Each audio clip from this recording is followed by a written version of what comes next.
మోహన్ బాబు నిర్వహిస్తున్న యూనివర్సిటీలో అనేక అక్రమాలు జరుగుతున్నాయని, చర్యలు తీసుకోవాలని, యూనివర్సిటీ గుర్తింపును సైతం రద్దు చేయాలని చెప్పి స్వయంగా రాష్ట్ర ప్రభుత్వమే నిర్ణయించింది. ఇదే అంశం మీద ఎస్ఎఫ్ఐ ఆధ్వర్యంలో, అదే మాదిరి ఇతర అనేక విద్యార్థి సంఘాల ఆధ్వర్యంలో అనేక పోరాటాలు కూడా జరిగాయి.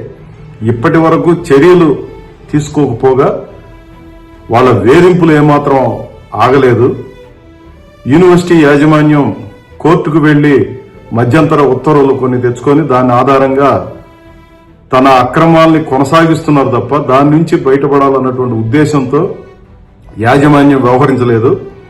ఈ కారణంతో విద్యార్థులు వారి తండ్రిదండ్రుల విజ్ఞప్తి మేరకు ఈరోజు జిల్లా కలెక్టర్ కార్యాలయం దగ్గర ఎస్ఎఫ్ఐ ఆధ్వర్యంలో ధర్నా కార్యక్రమాన్ని నిర్వహించాలని చెప్పి విద్యార్థి నాయకులుగా ఉన్న అక్బరు, వినోద్, అనేక మంది విద్యార్థులు ధర్నాకి వెళుతున్న సమయంలో మోహన్ బాబు చేత ప్రేరేపించబడినటువంటి కొందరు గూండాలు, వారి అనుచరులు దాదాపు 4-5 వెహికల్స్ లో 25 నుంచి 30 మంది మూకుమ్మడిగా వచ్చి ఈ విద్యార్థుల మీద పడి అక్బర్ని, వినోద్ను అత్యంత దారుణంగా అమానుషంగా కొట్టారు.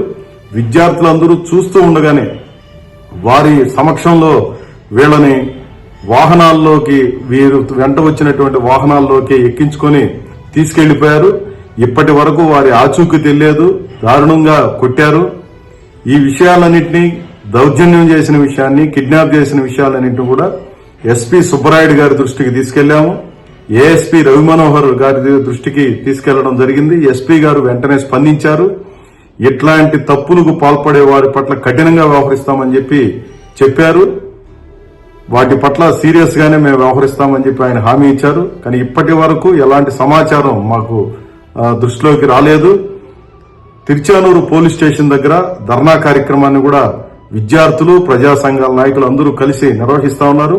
ఇప్పటికైనా రాష్ట్ర ప్రభుత్వం దీన్ని సీరియస్ గా తీసుకోవాలి. మోహన్ బాబు ఒక యాంటీ సోషల్ ఎలిమెంట్ లాగా వ్యవహరిస్తూ విద్యార్థులకు నష్టం చేయడమే కాదు, వారి తల్లిదండ్రులు ప్రశ్నించడానికి వెళితే వాళ్ళ మీద దౌర్జన్యం చేసినటువంటి ఘటనలు అనేక చూశాం. ఇప్పుడు తారాస్థాయికి వెళ్లి స్వయంగా ఆయనే ఈ రకమైనటువంటి కిడ్నాప్ చర్యలకి, దౌర్జన్యకరమైనటువంటి చర్యలకి మనుషులను పంపి మరీ రేపొద్దున ప్రశ్నిస్తారన్నటువంటి కనీసమైన ఇంగిత జ్ఞానం కూడా మర్చిపోయి ఎంత అమానుషంగా ప్రవర్తించారు. వారి పట్ల కఠినంగా వ్యవహరించాలి, విద్యార్థి నాయకులకు రక్షణ కల్పించాలని చెప్పి డిమాండ్ చేస్తున్నాం.